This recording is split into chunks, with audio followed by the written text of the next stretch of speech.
और नवरात्रे में भी देवी की आराधना का एक स्मरण का सुख है महाराज। ज्योत का विधान है, नवरात्रे में देवी की ज्योत लगती है, अखंड ज्योति लगती है, जवारे बुआए जाते हैं, कलश लगता है। ज्योत का भी विधान है। जिसके यहाँ दिया अखंड जलाया जाता है, अगर वो दिए की लो, दिए की बाती अगर दक्षिण दिशा की होती है तो उसके घर में साल भर में एक घात जरूर होती है।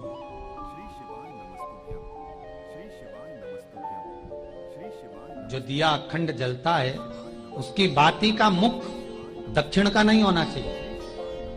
अगर आपने देवी भागवत का स्मरण कराओ, देवी भागवत को अगर सुना हो, तो देवी भागवत में स्पष्ट किया गया कि पूर्व की ओर मुख करा हुआ दिया, अर्थात पूर्व की ओर ज्योत जो जलाई जाती है वो संपदा की वृद्धि करती है। पश्चिम की ओर मुख कर कर जो ज्योत लगाई जाती है महाराज, वो वैभव को देती है।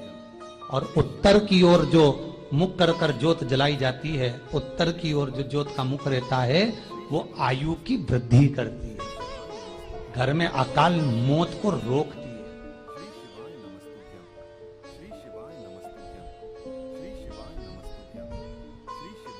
नवरात्रे का जो भाव तत्व है उसको भी अच्छे से समझ लेना। दक्षिण की ओर ज्योत ना लगाएं। अगर आपको लगाना है पूरब की लगाएं, पश्चिम की लगाएं या उत्तर की लगाएं। और जितने दिन महारानी जगदम्बा जगतधात्री दुर्गा भवानी, अब की बार माता जी घोड़े पर आई है। हर बार देवी बदल बदल के आती है, इस बार जो नवरात्रे आए वो घोड़े के आए। तो घोड़े पर जो देवी जी आती है वो समृद्धि को देने वाली आती है, लक्ष्मी की वृद्धि करने वाली आती है। जैसी घोड़े की रफ्तार होती है उस रफ्तार से लक्ष्मी घर में आती है। तो ये मत सोचना कि कोरोना महामारी ने हमको नीचे गिरा दिया या कोरोना महामारी ने रोक दिया, कमाई के स्रोत रोक दिए, धन रोक दिया। चिंता मत करना। मेरी मां जगत जननी दुर्गा भवानी अब की बार घोड़े पर आई है। साल भर में इतना धन दे देगी कि आपने पीछे के 4 साल में नहीं कमाया होगा। इतनी मेरी मां भंडार भर देगी। ये घोड़े पर आई है, कोई साधारण नहीं हो सकता। देवी भागवत में स्पष्ट किया गया, जब जगदम्बा मगर पर आती है उसका भाव अलग है, और जगदम्बा जब हाथी पर आती है उसका भाव अलग है, और जगदम्बा जब घोड़े पर आती है तो जगत को समृद्धिवान बना देती है, वैभव में कमी नहीं है।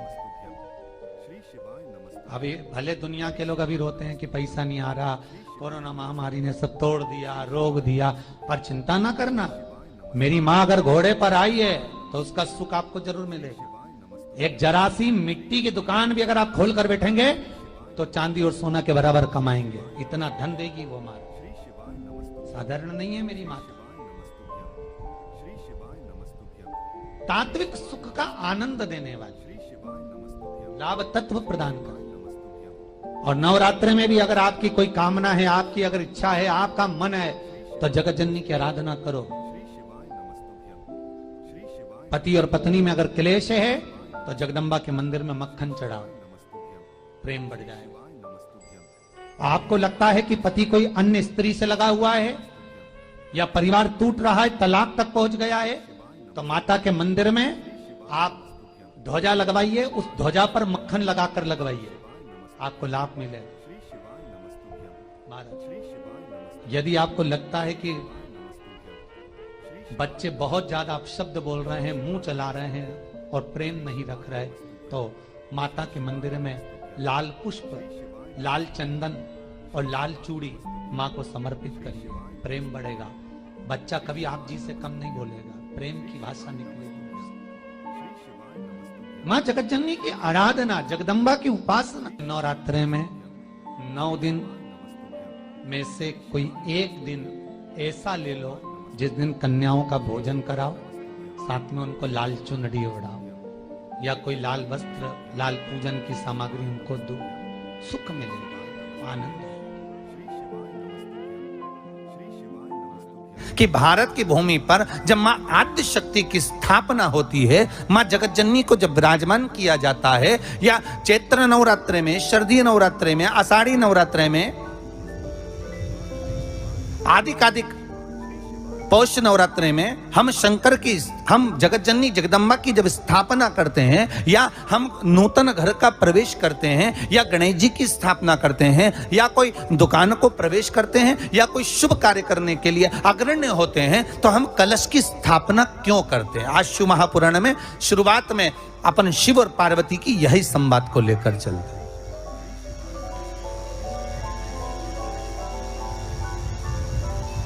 आखिर कलश में ऐसा क्या है?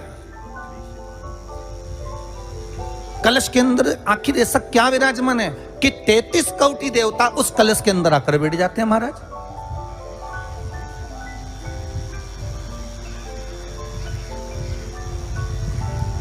आप कोई यज्ञ करने जा रहे हो, आप कोई पोथी पुराण करने जा रहे हो, आप कोई अच्छा कार्य करने जा रहे हो, तो ब्राह्मण देवता कह देते कलश की स्थापना होगी, कलश की शोभा यात्रा निकलेगी, कलश यात्रा निकलेगी, कलश विराजमान होगा।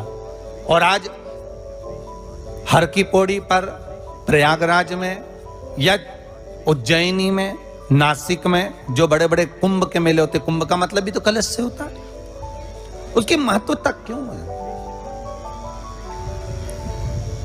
उस कुंभ की, उस घड़े की महत्वता कहां से प्रकट होगी? शिव महापुराण की कथा कहती है महाराज, भगवान औघड़दानी शंकर स्वयं आद्य शक्ति जगदम्बा से कहते हैं कि जगदम्बा तू क्या चाहती है बोल।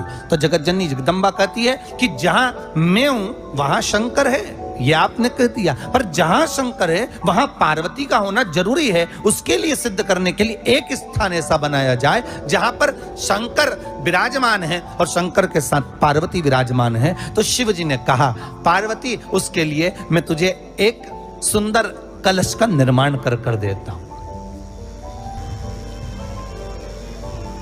ब्रह्मा जी कह रहे हैं, नाथ इस सारे ब्रह्मांड को रचना करना है, कर दूंगा, मना नहीं है, पर रचना करता भगवान ब्रह्मा जी कहते हैं कि मैं संसार को एकाग्रित करूं, उससे पहले 33 कोटि देवताओं को मुझे एकाग्रित करना, और सारे 33 कोटि देवता एक जगह पर आकर विराजमान हो जाए, ऐसी कोई व्यवस्था करना।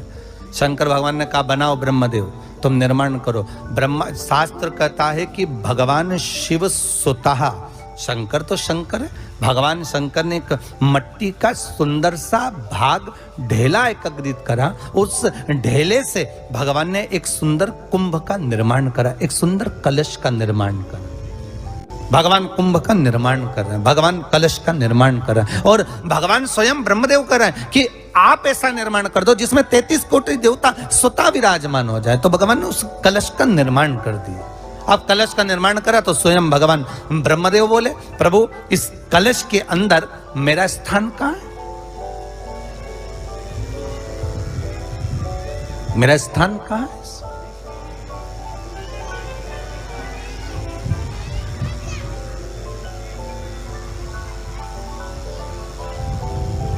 बहुत ध्यान देना महाराज, कलश का जो मुख होता है उस मुख पर भगवान विष्णु का स्थान होता है। किसका स्थान है?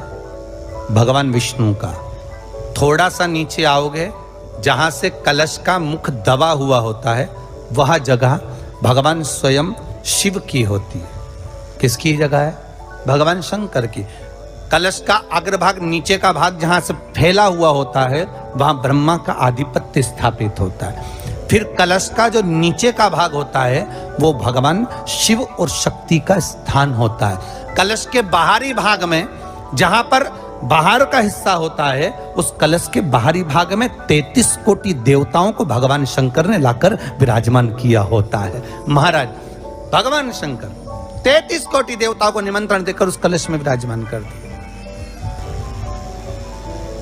कितना सुंदर लिखा है देवी भागवत के अंदर कि जहां कलश की स्थापना होती है उस जगह पर किसी देवताओं को बुलाने की जरूरत नहीं होती। 33 कोटि देवता उस जगह पर स्वतः विराजमान हो जाते हैं। स्वयं 33 कोटि देवता स्वयं वहां विराजमान। अब कलश मेरा प्रतिबिंब है ये तो कहा, भगवान की कथा कर रही है। ओगड़दानी त्रिकालदर्शी कैलाशी शंभु के पास में उस समय पर कामदेव की धर्म पत्नी रति भी है, जिसके नयनों में जल भरा हुआ। शिवजी ने पूछा, बोलो रति, आप और यहां जब आपका पति जलकर भस्म हुआ तो हमने वर दिया था आपके पति को कि ये भगवान कृष्ण का पुत्र बनकर मिलेगा आपको, फिर क्यों आप यहाँ पर आई हो, क्या हो गया ऐसा? प्रभु बात इतनी सी है कि मेरा पति जब आपके नेत्रों की ज्वाला द्वारा जलकर भस्म हो रहा था, उस समय पर वो आम के पेड़ पर बैठा हुआ था। आम के पेड़ पर मेरा पति बैठा हुआ था, उसके चक्कर में वो आम का पेड़ भी जला। तो वो आम का पेड़ जो जला, उसने मुझसे कहा है कि पति का तो उद्धार हो गया, पर हमारा उद्धार कैसे? अब देखिए, कई लोग कहते हैं प्रश्न करने वाले पीछे नहीं हटते महाराज, बहुत प्रश्न करते हैं और प्रश्न कर कर पूछते हैं, गुरुजी ये कलश के ऊपर आम के पत्ते क्यों लगते हैं? उसका उत्तर है, ध्यान दीजिए।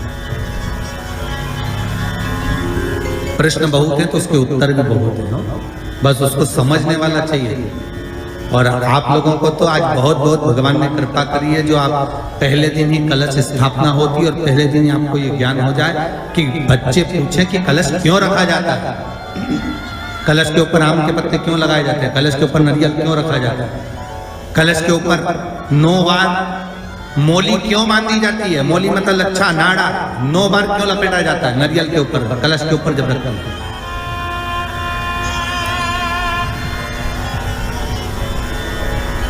कलश के ऊपर जब जब श्रीफल रखाता है, नारियल रखाता है, तो उस पर 5 बार 7 बार मोली नहीं लपेटी जाएगी, तो 9 ही बार लपेटी जाएगी। 5 या 7 बार लपेटते हैं तो कहते हैं कि लक्ष्मी की छिन्नता होती है, और वो 9 बार लपेटी जाती है तो भरपूर लक्ष्मी का भंडार।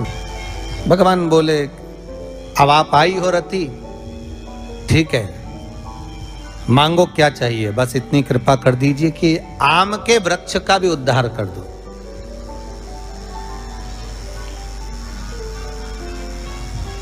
शिवजी ने कहा, हम वर प्रदान करते हैं रति,